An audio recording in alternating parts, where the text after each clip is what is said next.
What's going on, everyone? Jonathan here with the Venue RX podcast. And I am joined today by someone who I just recently met in person, which is fantastic, at Wedding MBA. I am joined here today on the podcast by Andrea Eppolito. Thank you so much for being here. Oh, such a pleasure. Thank you for asking me.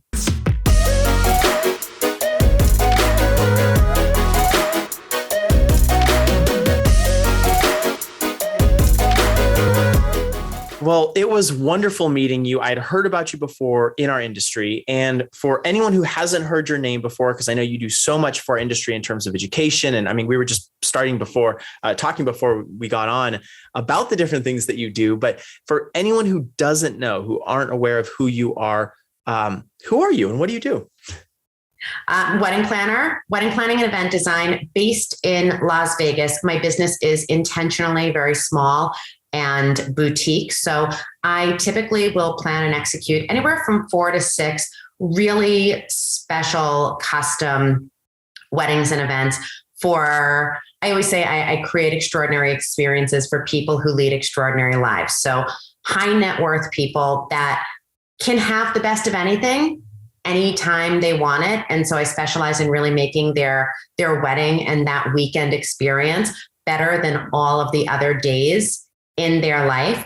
But I've kept that small because number one, I want to be able to give all of my time and attention to my clients, but I also really have other interests and passion that come from that in the industry. So my husband and I have a hospitality coaching and consulting company where we work with other wedding pros, whether it's planners, florists, photographers, videographers, on branding and growing their business. And then we have a venue management company where we sometimes work with going in and just kind of giving them an analysis. Sometimes we do a 60, 90-day program. And other times we actually step in and become remote management teams and have partnerships. So we get to do that. And I get to speak and write and educate. And I think it's really important to stay in the industry and to continue to work on the businesses as much as we work in them. That's so well said. And I also think that it's important as an educator to be actually a practitioner as well. Agreed. And that is I think that's fantastic that you do both. You're involved in a very day-to-day. I mean, you're just saying your husband is on his way out to a venue, and then you're then also helping give that advice. It's not just something that you read in a book or some education that you happen to get a long time ago. You're really applying these things in a day in, day out way. So thank you. Seriously, that's awesome. I think that peer-to-peer education is so important. And I think that 400 years ago when I started, it was so different because you went to a school or you went to a store and you bought a book, and the information that you could be getting in that book was at least 6 months old, quite possibly 18 to 24 months old. Now with the internet and the web and social media, all of that happens so quickly. And so I don't think I'd be a good educator if I wasn't actually in the trenches working and applying new techniques or using new technologies or saying, is Reels really valuable on Instagram versus TikTok? And I think that you teach and you learn at the same time. So it's great for me because I'm an education whore. I love to learn. I love to talk to other people. And then I love to kind of take it apart and put it back together and see how can I make this fit? Totally.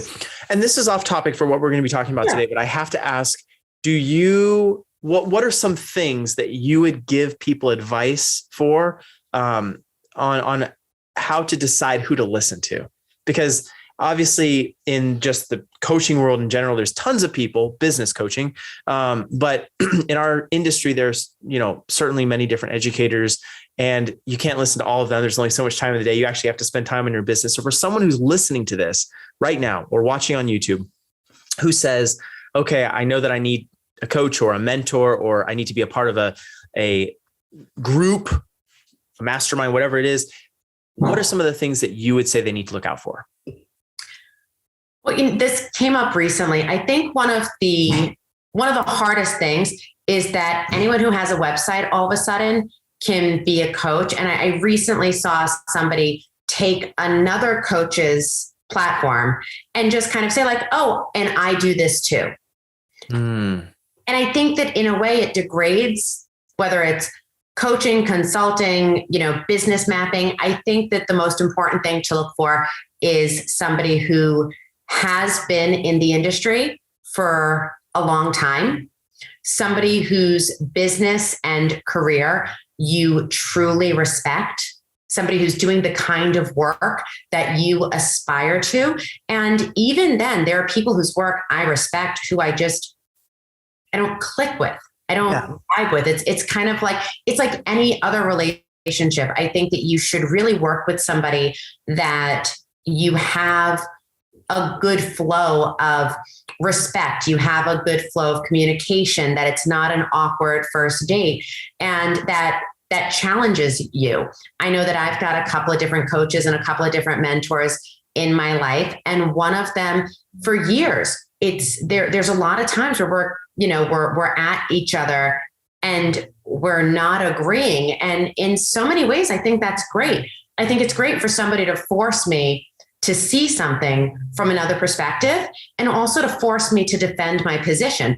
Do I really believe this? Do I really think it's going to work? And why? And so I would just say, work with people who challenge you, work with people whose businesses are really well respected, and don't be afraid to work with more than one person at a time. I mean, I have a couple, because each one of them brings something different to my business and to my life. And I think that it just helps me be really well-rounded in terms of the information that's out there and what I'm able to pick and choose from. Totally. How do you, as maybe a novice in this industry, tell if a business is really successful? So that's difficult, because just like with everything else, stock images and a pretty website make everything look good. So one of the first things that I do, if you're newer to the industry or in any space, and even if you're a little bit more advanced, I mean, I've had my business for well over 10 years, and there are times where I'm still trying to vet someone, whether it's a coach or a vendor. I go to the internet and I look for social proof, specifically on Instagram. I look at not who this person is following, but who's following them. I don't look at what they're commenting on, who's commenting on their work, who's sharing their work, who's tagging their work. Because if there are a lot of people that I don't know and I start looking, that may tell me that they're a little bit newer, and not that they're not good, but that they're not as established as I may want someone to be. But if I go and I look at somebody and there's florists that I know and photographers that I know that are tagging them, if there's other blogs or other wedding planners, then I can actually go to them and say, hey, I see you interact with this person. I'm thinking about talking to them or booking them or hiring them. Can you give me some feedback? So feedback from people that you respect is always good. And if you don't know somebody, I know that I had somebody reach out even today, a videographer, who said, hey, I'm debating hiring this person. Like, I followed you on social. I see you're interacting with them. Can you give me some feedback?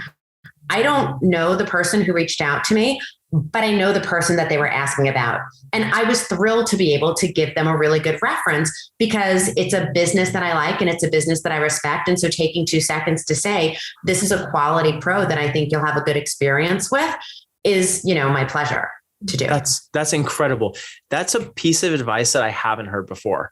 And I think that it's so important, because you can totally see who. It's like the CEO thing. Like, anyone can print CEO on a business card, but it's like, who is calling you a CEO? Who is who is following you? You can say, claim you're a leader all day long, but who is following you? Who's trusting you to follow your direction? So that's really brilliant. Well, today we're going to be talking about the luxury category. You touched on it a little bit. The luxury, we do not serve that market in the businesses that I'm a part of.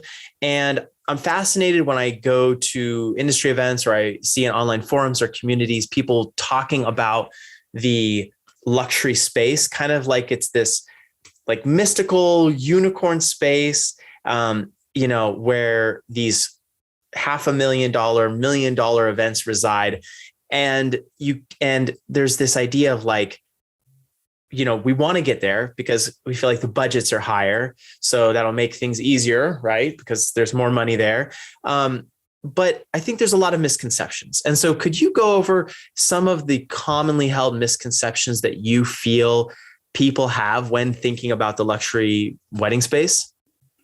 Sure. I mean, I put the word luxury in front of wedding planner when I opened my business because nobody was doing luxury in Las Vegas. Luxury in Las Vegas was a one-off and a rarity because Las Vegas had, and in many ways still has, a reputation for drive-through weddings and Elvis and 99-cent shrimp cocktail. When you think about like the really high-end, super expensive luxury weddings, you think New York, you think LA, maybe you think destination, whether it's Hawaii or San Francisco. But Vegas wasn't a place that people really went to for something, not just luxury, but like elegant and elevated and well done. And so I started with luxury because I wanted to differentiate myself from the reputation that my market had. Can I ask a clarifying question really quick, just to kind of set the foundation here? When we talk luxury for this conversation, what are we talking about? Give me like a price range. Are we talking chandeliers and big, what does luxury mean in this for the sake of this discussion? And I think that this is one of the places that is so widely interpreted. First of all, luxury isn't about money. It's all about experience and exclusivity. Okay. Those two things take money. Yeah. But money is just the tool. Money is the thing that gets you, it gives you the ability to buy the experience. Money is what allows you to have the thing that most people can't have. But I have seen people throw money at houses, cars, watches, weddings, and it still kind of falls flat because there's no intention to it. Spending money for the sake of money without a plan and without a story will always fall flat. For me, luxury is personal and it's on purpose. I can't give you a blanket number, but what I can tell you is, for me, luxury starts at around $1,500 a head. Okay. Now, luxury is also relative. My weddings and events start at $2,500 per person. And I price on a per person basis because 100 people spending $250,000 is a very different experience than, say, 500 people with $250,000.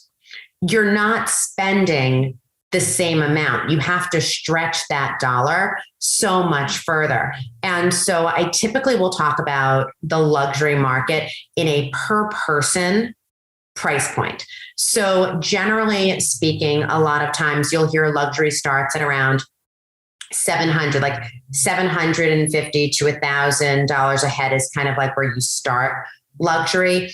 Anywhere from $1,250 to maybe $2,000 a head is, an elevated form of luxury. And then $2,500 above is really luxe and ultra luxe. So I have clients in the last year who've spent $2,500 a head. I had a client spend over $10,000 a head. And so the question really is, what are they buying? That's the differential. And it's so totally different because of the couple. I mean, I did a wedding recently that was very inspired by restoration hardware in terms of the design. It had a really strong interior influence. We didn't have tons of like flowers going over the tables. We didn't have any flower caps. We had no tall centerpieces. We didn't have, and all of the things that you would immediately think, oh, a super high-end $1 million wedding would have these things. We didn't have those. We had really, really interesting wall finishes.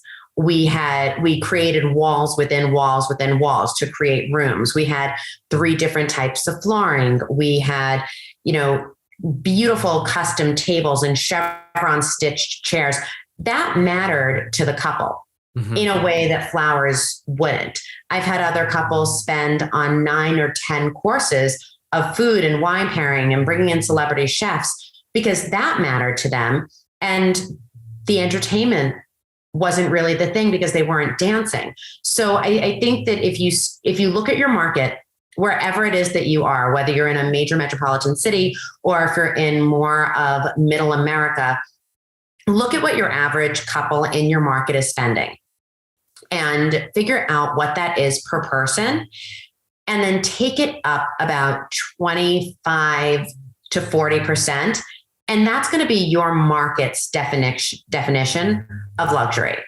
Now, your market's definition and your definition could be really different. My definition is completely different from the rest of Las Vegas, but you need to determine what's the client that I care the most about and how can I give that client the most meaningful experience? And then just what does it cost for us to do that together? I have, my brain is literally exploding with questions right now. Do it. So, well, let's go back really quick. You said that you kind of were telling us your origin story a little bit, how you went, you were pricing yourself. This was in Las Vegas where you said there wasn't really a distinctive luxury category. Can you go back there? How did you go about serving a market that you didn't feel or maybe even didn't realize really was defined and existed in the area that you lived? It was actually the opposite. I knew that there was the type of work that I wanted to do. I got my first job in weddings when I was 15.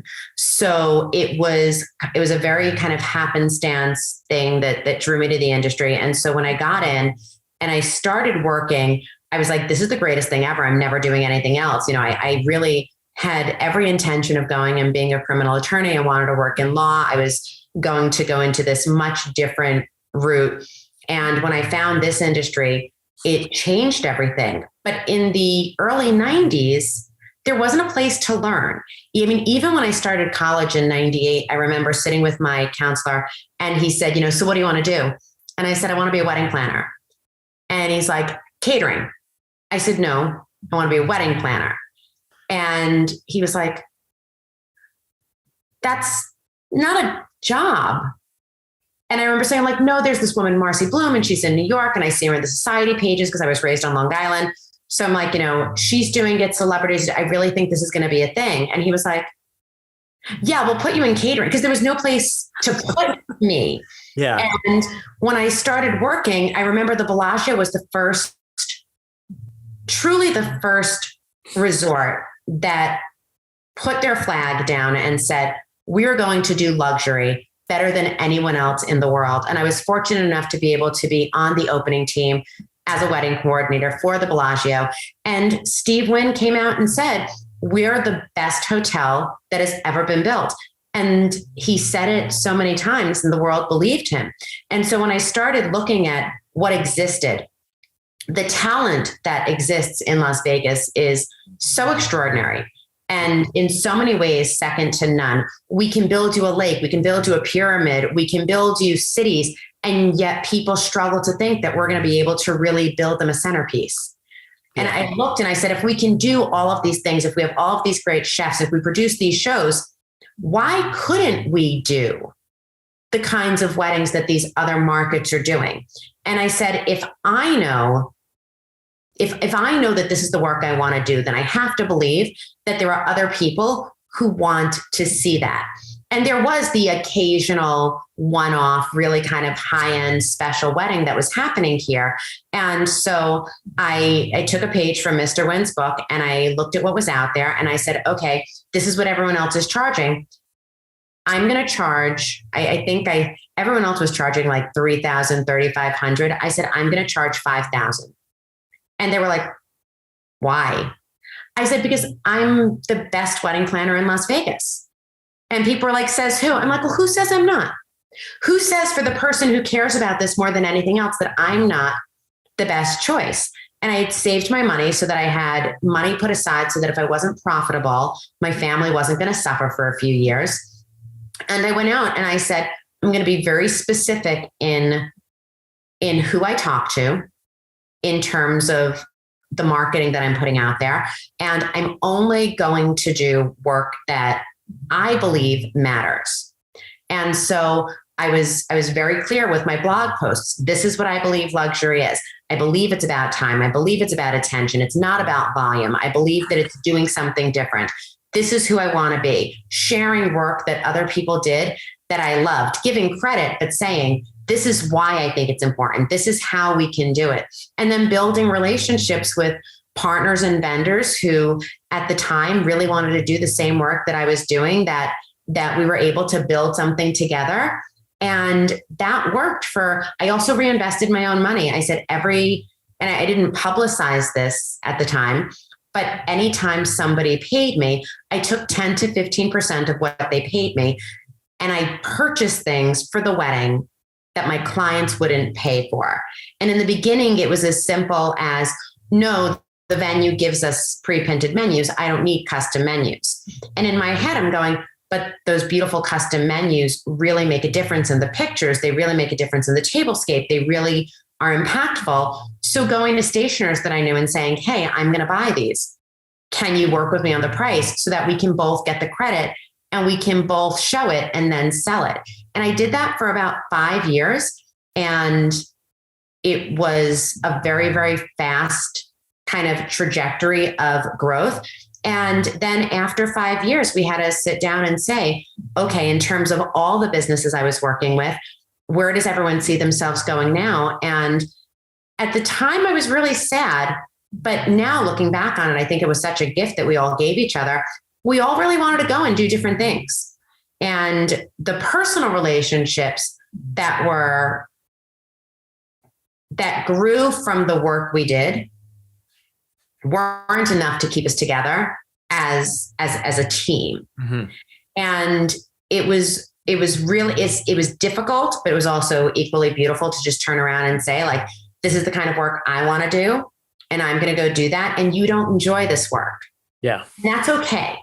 So you go do your work with no hard feelings, understanding that all the other stuff is going to change, which was hard, but everybody's still in business. Everybody's doing the kind of work that they want to do, and everybody's cheering for each other, just, not sitting on the same side of the bench anymore. And I think that that's great, because there is enough business, and there's the right business for every business that's really dedicated to saying, I'm only going to do the stuff that I love. So, and that's one of the things for anyone listening or watching that I'm hearing you say again, and I'm kind of getting the feeling that this is one of the reasons why you're successful, is you focus on those things that you do like and do want to do, and you're unapologetic about saying no to other stuff.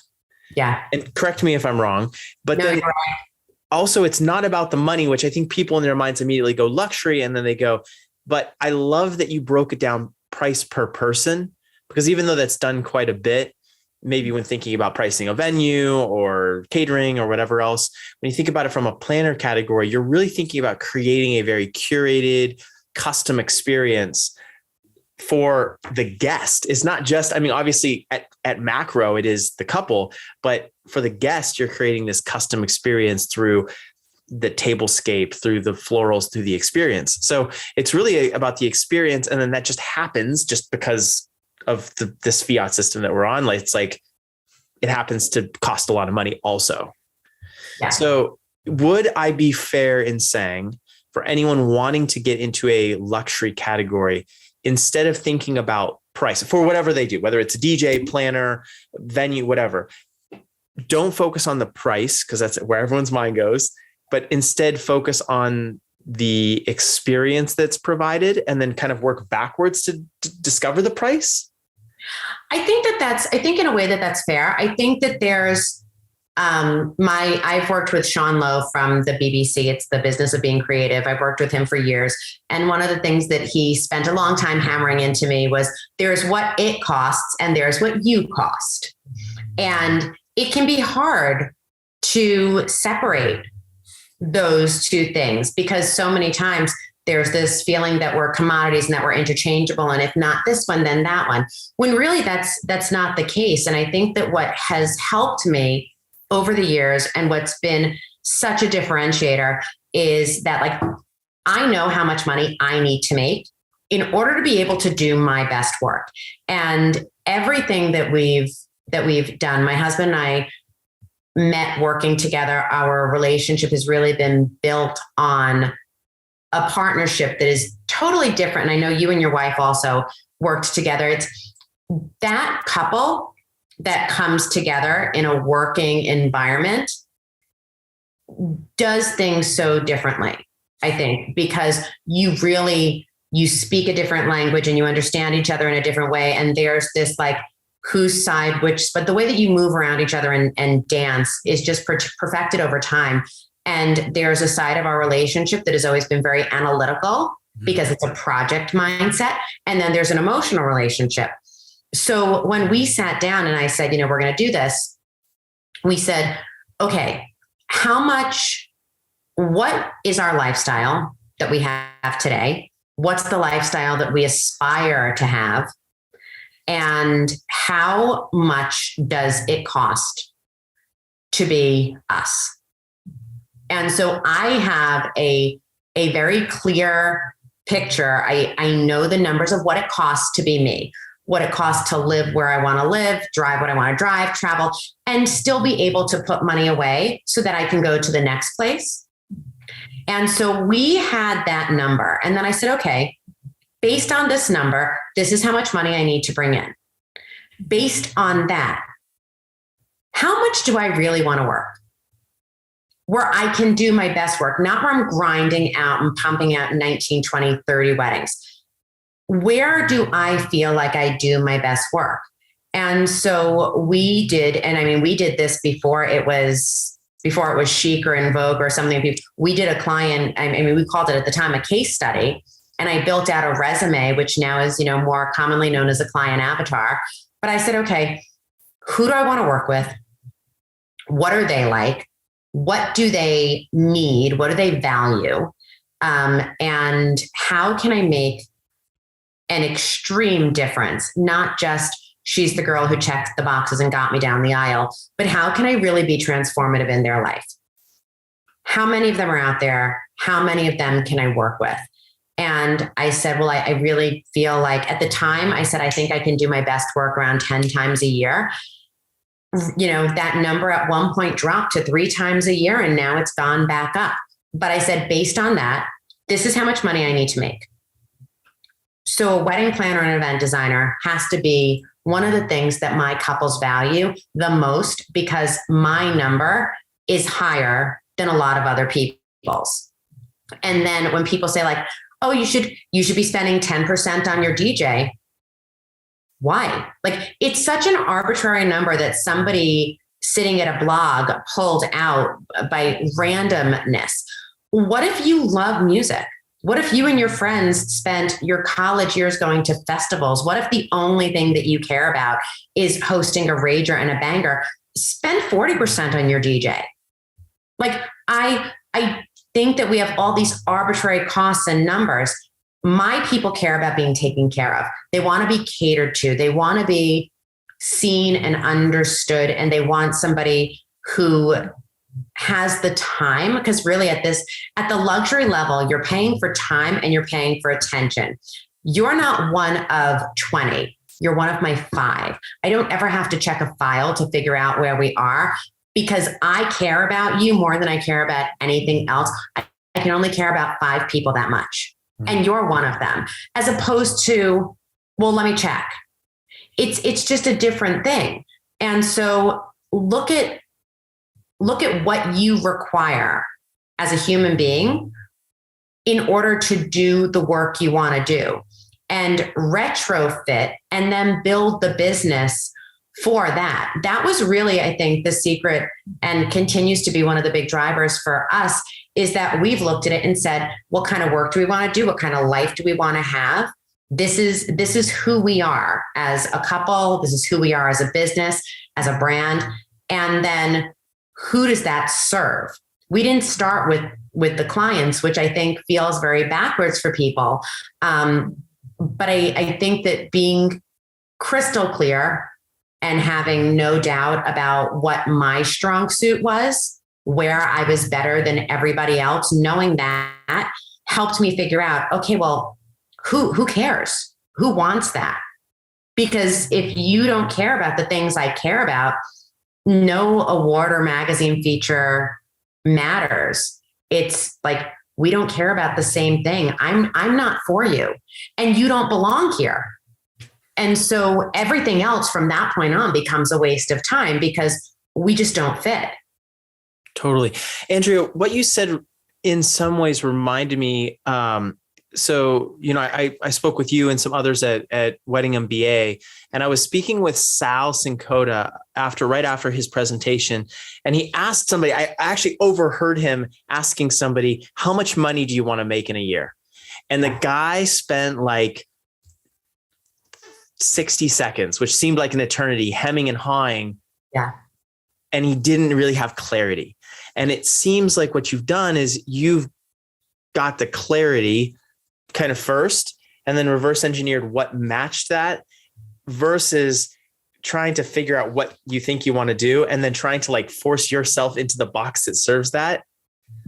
Well, I also think people get so uncomfortable around money. Yeah. And we're not supposed to talk. We're not supposed to say we want to make a lot of money. Yeah. Because that makes us greedy. And we're not supposed to talk about what we think that we're worth because that makes us conceited. And it's all me saying that this is the kind of life I want to live and this is what it takes to live it somehow makes me a bad person, or it's a judgment if you don't want that.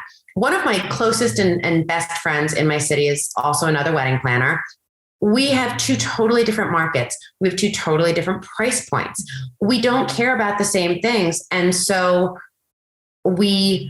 there's no judgment. I really, truly don't believe that there's judgment on either side of it because we just have different lives and different value propositions. And the people who book her versus the people who book me, and to say this, she's every bit as good at what she does for people who care about what she does. Mm-hmm. We should never be, if somebody is looking at, and there was a time where people would look at me and her. And if we've gotten to the point where if people are doing that, then they're still in the early education process, because if you've looked at each of us, it should be very, very clear that we are two people who do two different things. We both are at the top of our markets, but there shouldn't be confusion. Mm-hmm. And that's the thing. There's a lot of confusion about what things mean. Is that where marketing comes into play? Like if someone's doing a good job with marketing and probably why it's so essential, because if you don't give your clients a clear picture of who you are, then they're going to be trying to figure out if is it you or is it the other person? Is that what I'm hearing? Yeah. And I think that the internet and social media is a very scary and confusing place. And I know that to say that if I said that I didn't look at it, it would be a lie. I don't follow many other planners specifically because the pull and the draw, that comparison is the thief of joy moment. I'm an extremist. I can see none of it. I can see all of it. A little bit will make me crazy. Yeah. And so it's hard because a lot of times you'll go out there and you see something and you're like, everybody's doing white weddings. Like everybody's doing these beautiful, pristine white weddings. I don't have a white wedding. Frick, I need to go find a white wedding. And like, why? If that's not what you do, if it's not who you are. I see, people will do a lot of these gorgeous destinations. I don't specialize in destination. Mm-hmm. And it can be hard because there's a lot of money in destination. There's a lot of fame in destination. There's a lot of clout in destination. And there's this glamorous, amazing, like, oh, I'm jetting off to do a wedding for moment. And as great as it looks on Instagram and as fun as it sounds to say, that's all ego. And it's hard not to get sucked into not just your own ego of should I or I want to, but also the idea of somebody else and the market dictating to you who you should be in order to be validated. I know where and how I do my best work, and chasing an event in Europe isn't where my efforts are best spent. There are planners who excel at that. They're a better value proposition. And so they market themselves totally differently than I do. Could I do a wedding in Italy? Absolutely. Do I want to build my business on that? No.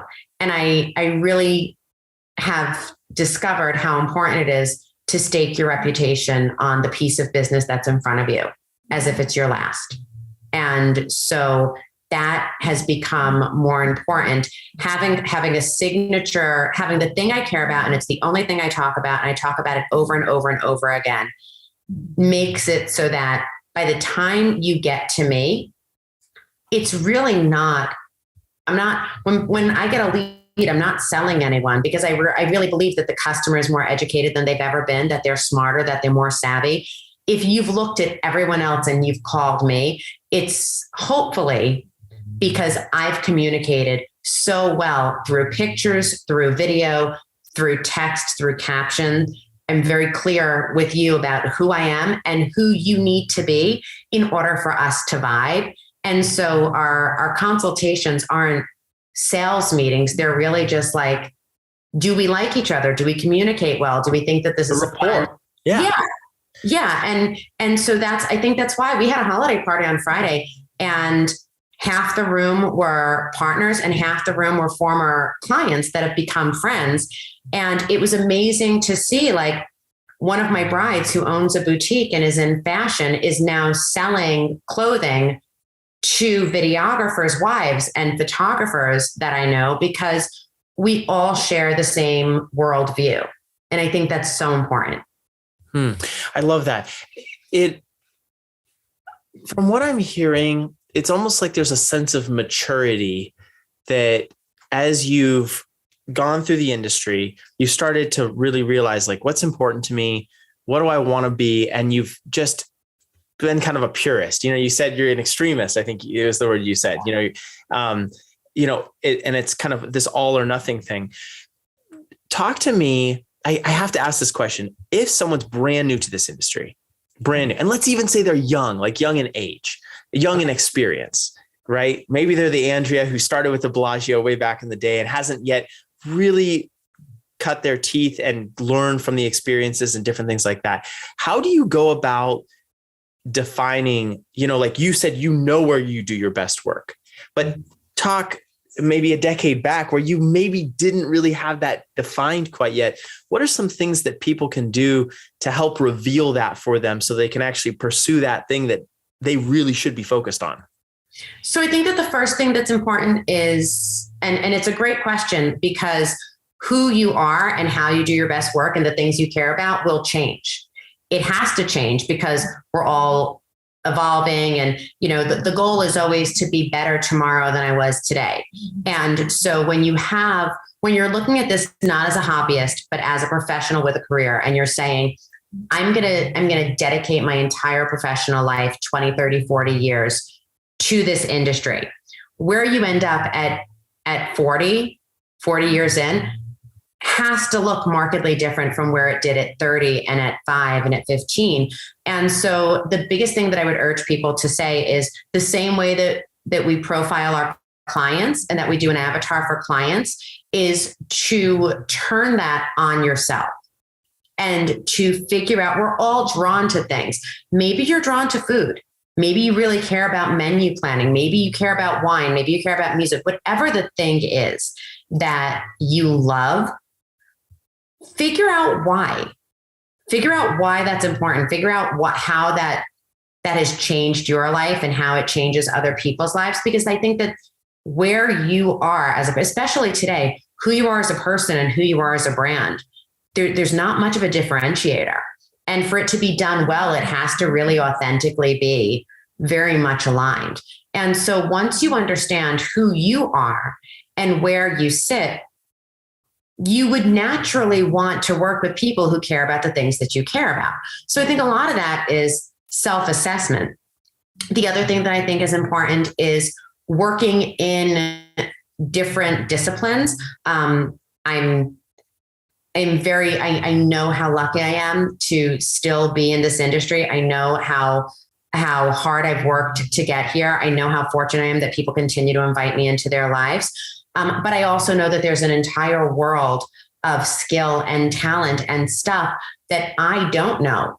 And so I am constantly seeking out people who are better at something than I am and putting myself in a position to where I can turn around and say, hey, can I just come and learn?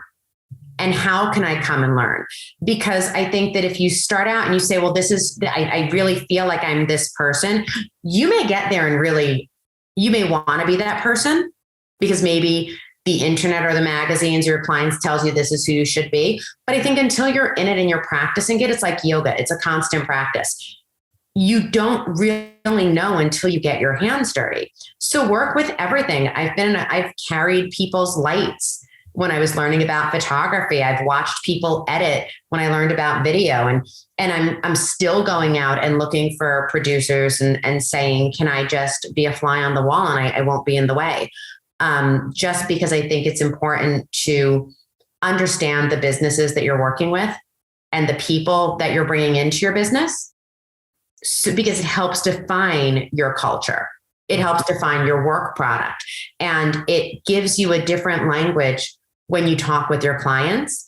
I can speak much more wholly and with much more confidence about the difference between 3 photographers because I've taken the time to get involved in their business and I understand at the same price point, why would you book him over her? And that's important. But I think that constantly just getting out there and practicing. If you're brand new, I always kind of feel like if you're good, you never work for free. But I think that there's this thing of like, I'm not an intern anymore, or I'm too good for this. You're never too good for it if you're learning something. And if you can't bring yourself to intern for another person, find a charitable way. Go to a charity and offer your services for free. You're helping a cause and you're helping a group of people that you care about while you're practicing your craft, while you're honing something, while you're getting to test something out. And I just think that the minute that you stop exploring and pushing and playing and learning, you're so far beyond gone. Andrea, this brings us full circle, I think. Oh, good. What you said in the very beginning, which was curiosity. You talked about curiosity, and that I think is something that will constantly keep you evolving as a person, professionally. It'll keep you, I think, going broad as well as deep, because you're like, I wonder how that works. And, with all the education stuff you do now, it's like, how am I a better teacher? Yeah. So now categorically, I mean, you're a planner, you're talking about photography, you're talking about video, in the whole teaching category, how can I explain things to people better? How can I create a pitch that will really hook people so that they're willing to take a look at this education that'll literally change their business and change their life? So I love that. Well, I just want to thank you so much for taking your time to come on this show and talk with me and just share your invaluable wisdom with us, with me and everyone who's listening. Thank you. No, it's, my why really comes from a place of trauma. I think that people see my work and they see my Instagram and they see all these things and they think like, oh, today she lives such a charmed life and it must be so easy. And it's also beautiful. And today I do, I'm so pleased with where I am sitting today. But a lot of that comes from not great experiences. It comes from having, trauma that we've all had. Like we all have our own personal trauma. We all have our own demons. We all have our own stuff. We've all had terrible bosses and terrible clients. And for me, I need to make the world a more beautiful place because I need to offset that. That's my karmic gift is I can take something that's been beautifully broken and I can make it just beautiful. And the more that I learn, the more that I could teach, the more I can't do more than 6 a year. And so if I could help other people make the rest of the weddings better and more beautiful, then, it's a great butterfly effect. So thank you for having me and giving me the chance to talk about it.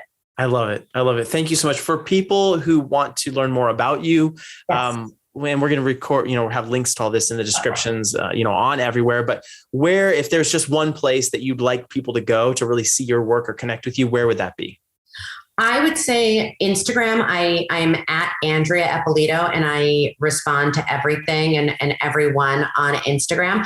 I've also got a lot of videos on YouTube if you're looking for education or inspiration. I love video content. So I would say those two places are the best. Awesome. Very cool. Thank you so much for coming on the show again. And everyone should stop watching this video at this point, and they should go and check out your channel. We'll leave links to that. I was able to check that out in doing research and preparation for this. And you do have quite a bit of wonderful content, including content of you on stage. So yes. Love it. Awesome. Well, thank you so much, Andrea. Talk to you soon. You have a great day. Bye.